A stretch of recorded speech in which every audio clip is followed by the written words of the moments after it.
Friends, आप सभी का स्वागत है वेद ऑनलाइन क्लासेस के इस नए वीडियो में।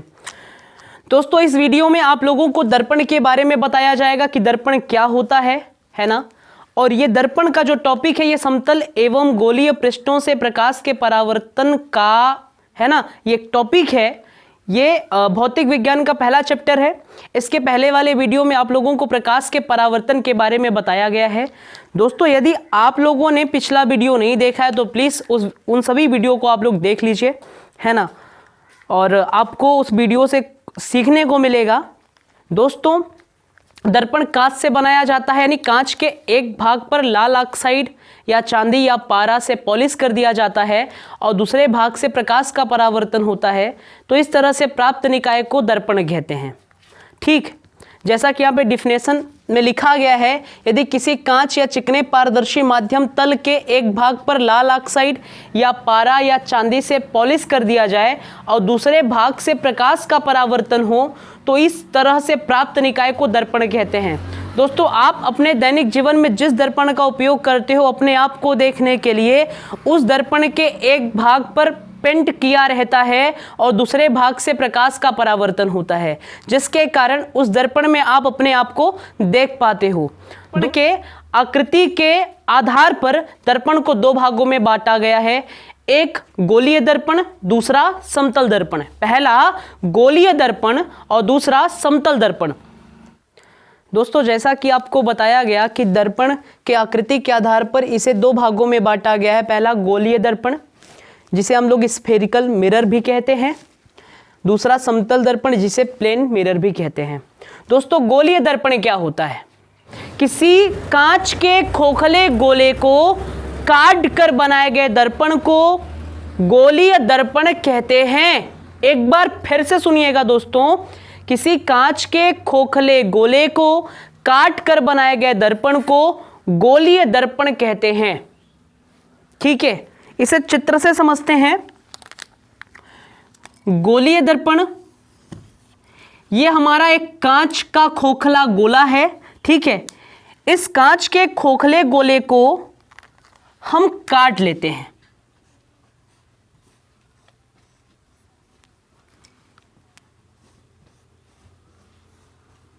ठीक है, तो जब हमने इस कांच को कुछ इस तरीके से काटा तो कुछ इस तरीके से कांच प्राप्त हुआ, और जब इसी कांच को कुछ इस तरीके से काट दिया गया तो इस तरीके से आप देख सकते हो, इस तरीके से कांच प्राप्त हुआ। तो ये कांच है, इसको दर्पण बनाने के लिए इसके एक भाग पर यदि पॉलिश कर दें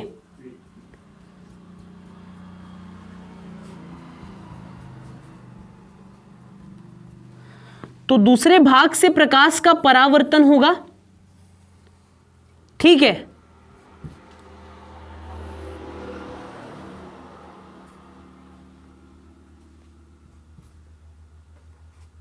जैसा कि आप चित्र में देख पा रहे हो कि इस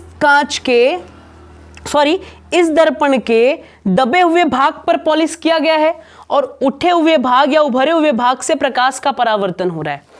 और इस दर्पण के उभरे हुए या उठे हुए भाग पर पेंट किया गया है और दबे हुए भाग से परावर्तन हो रहा है। तो आप ये कह सकते हो कि गोलीय दर्पण दो प्रकार का होता है। इन दोनों दर्पणों को देखते हुए आप ये कह सकते हो कि गोलीय दर्पण दो प्रकार का होता है। पहला होता है अवतल दर्पण और दूसरा होता है उत्तल दर्पण। दोस्तों, अवतल दर्पण क्या है, उत्तल दर्पण क्या है, आइए इन दोनों को भी समझते हैं। ठीक है, आप लोगों को बताया गया कि गोलीय दर्पण दो प्रकार का होता है। गोलीय दर्पण दो प्रकार का होता है।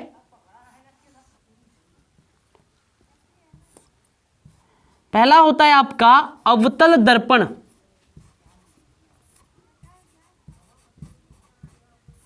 और दूसरा होता है आपका उत्तल दर्पण। दोस्तों, अवतल दर्पण किसे कहते हैं समझिएगा। जिस दर्पण के उभरे हुए भाग पर पेंट किया रहे। अवतल दर्पण का डिफिनेशन आपको बताया जा रहा है चित्र के अकॉर्डिंग। जिस दर्पण के उभरे हुए भाग पर पॉलिश किया रहता है और दबे हुए भाग से प्रकाश का परावर्तन हो, इस तरह से प्राप्त दर्पण को अवतल दर्पण कहते हैं। ठीक है। अवतल दर्पण में क्या होता है दोस्तों कि अवतल दर्पण में उठे हुए भाग पर, दर्पण के उठे हुए भाग पर पॉलिश किया रहता है। ठीक है, जैसा कि आप चित्र में देख पा रहे हो कि ये पॉलिश किया हुआ भाग है, पॉलिश किया गया पृष्ठ,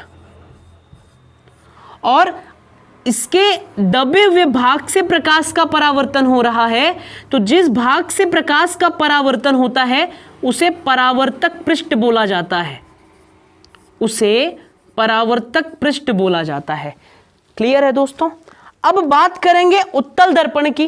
तो उत्तल दर्पण जिस दर्पण के दबे हुए भाग पर पॉलिश किया रहे और उठे हुए भाग से प्रकाश का परावर्तन हो, इस तरह से प्राप्त दर्पण को उत्तल दर्पण कहते हैं।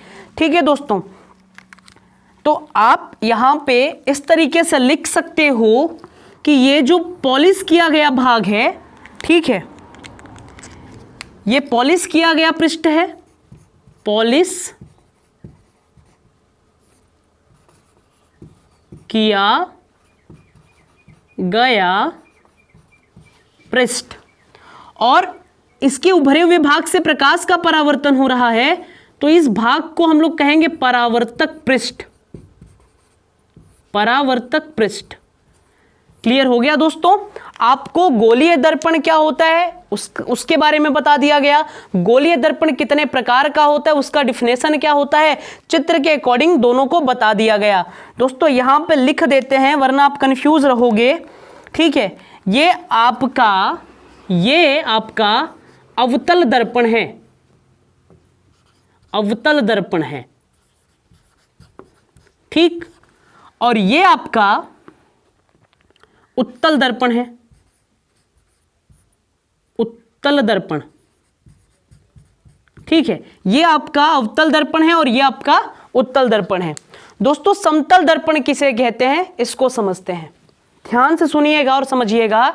जब किसी समतल कांच के एक भाग पर पॉलिश कर दिया जाए, आइए देखते हैं। जब किसी समतल कांच के एक भाग पर पॉलिश कर दिया जाए और दूसरे भाग से प्रकाश का परावर्तन हो, तो इस तरह प्राप्त दर्पण को समतल दर्पण कहते हैं। ठीक बात है दोस्तों। यह पॉलिश किया गया पृष्ठ है, पॉलिश किया गया पृष्ठ। ठीक है, और इस भाग से प्रकाश का परावर्तन हो रहा है, तो इसे हम लोग परावर्तक पृष्ठ कहेंगे। और ये आपका कौन सा दर्पण है दोस्तों, समतल दर्पण है, समतल दर्पण। ठीक है दोस्तों, समतल दर्पण का एक बार फिर से डिफिनेशन बता देते हैं। यदि किसी समतल कांच के एक भाग पर पॉलिश कर दिया जाए और दूसरे भाग से प्रकाश का परावर्तन हो, तो इस तरह से प्राप्त दर्पण को समतल दर्पण कहते हैं। ठीक है दोस्तों, अब अगले वीडियो में आप लोगों को समतल दर्पण से संबंधित महत्वपूर्ण बिंदुओं के बारे में बताया जाएगा। ठीक है दोस्तों, तो यदि ये वीडियो आपको पसंद आया दोस्तों, तो प्लीज़ इस वीडियो को दिल से लाइक करिएगा, और ये हमारा जो टॉपिक है आपको समझ आया तो हमें कमेंट करके ज़रूर बताइएगा। धन्यवाद।